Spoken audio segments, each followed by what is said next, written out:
Salut à toi, alors je voulais... désolé pour la voix, je perds un petit peu la voix là pour l'instant.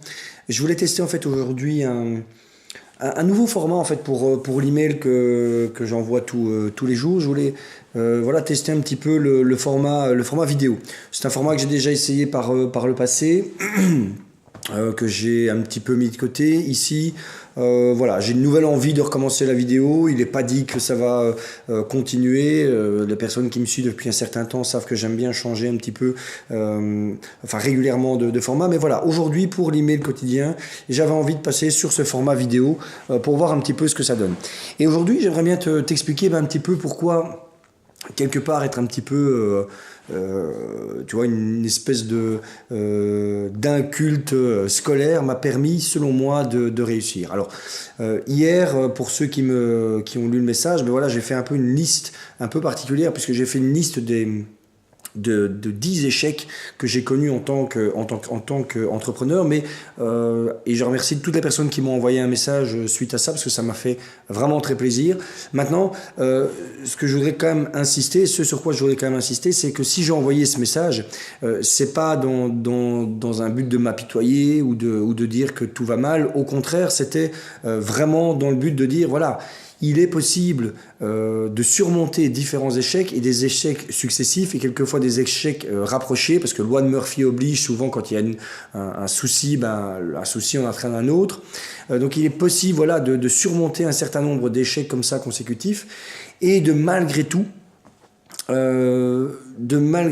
obtenir des réussites. Et le premier échec, je dirais sur lequel j'aurais pu éventuellement lister dans l'email d'hier, est quelque part une sorte d'échec scolaire, puisque c'est vrai que j'ai jamais été, on va dire, un exemple au niveau scolaire. Je suis passé vraiment par la petite porte quand j'avais 15-16 ans, puis j'ai doublé une année, donc l'avant-dernière année de mes rénovés. Et puis ma dernière année de rénové, donc l'année équivalente au bac en France. Là, pareil, bon voilà, je pense qu'on m'a laissé un petit peu aussi passer par gentillesse, parce que j'avais quand même certains cours où je me suis foiré, en fait, tout simplement aux examens finaux. Et puis après ça, voilà, j'ai testé des études, mais ça m'a très vite lourdé, ça m'a très vite emmerdé, donc j'ai laissé tomber. Et puis, en octobre 2000, comme ça, j'étais majeur, donc j'avais possibilité de le faire. J'ai été me désinscrire du secrétariat de l'école et j'ai été directement m'inscrire comme demandeur d'emploi. Et puis j'ai seulement été l'annoncer à mes parents, forcément, dans le sens inverse, ça aurait été moins drôle. Et quelque part après, j'ai le sentiment, en tout cas avec le recul, que cette décision, à un moment donné, de stopper comme ça l'école, de me retirer du parcours académique, et donc de démarrer, entre guillemets, de rien niveau scolaire, j'ai le sentiment en tout cas que ça m'a aidé pour la suite de mon parcours, puisque quelque part, depuis ce moment-là, j'ai toujours le sentiment que je dois systématiquement prouver quelque chose, que je dois systématiquement découvrir de nouvelles choses, que je dois systématiquement apprendre de nouvelles choses, que je dois développer mes compétences, que je dois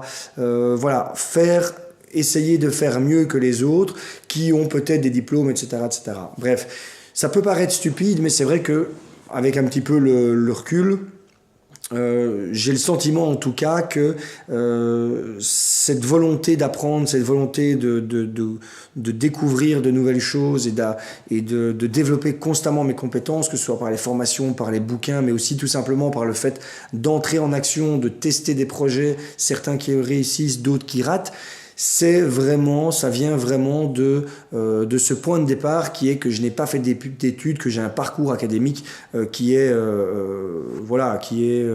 vraiment réduit à néant.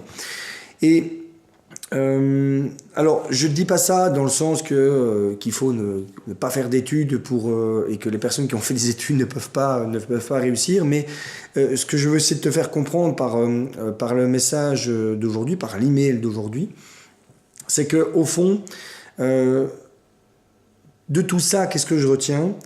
C'est que ce qui fait que j'ai malgré tout un certain nombre de réussites entrepreneuriales à mon actif, et que j'en ai encore maintenant, ce qui fait que j'ai pu démarrer un certain nombre de projets, et ce qui fait que je sais que je vais pouvoir continuer à démarrer d'autres projets, c'est tout simplement parce que j'ai pris cette habitude, et moi elle vient de ce parcours que j'ai expliqué, mais j'ai pris cette habitude à un moment donné de dire ok go, je le fais, ok go, on y va, et puis on verra bien, et de me mettre en action, et de me mettre en action, et de continuer à me mettre en action.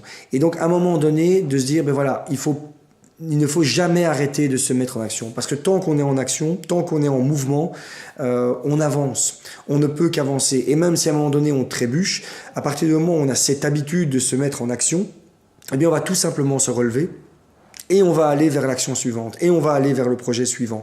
Et plus ça devient une habitude, comme ça, de se mettre en action, plus c'est facile de faire.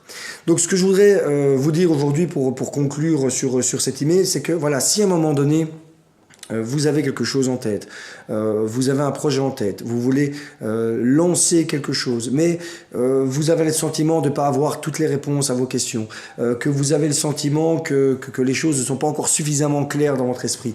À un moment donné, arrêtez d'intellectualiser le truc et foncez, faites la première action.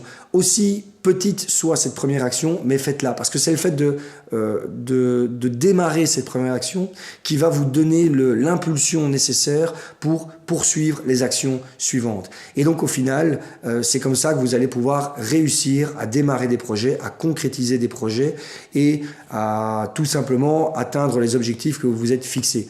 Et je terminerai avec cette citation que j'adore de Napoleon Hill: n'oubliez pas qu'un objectif, c'est un rêve avec une date limite. Je vous remercie de votre attention et à demain. Ciao.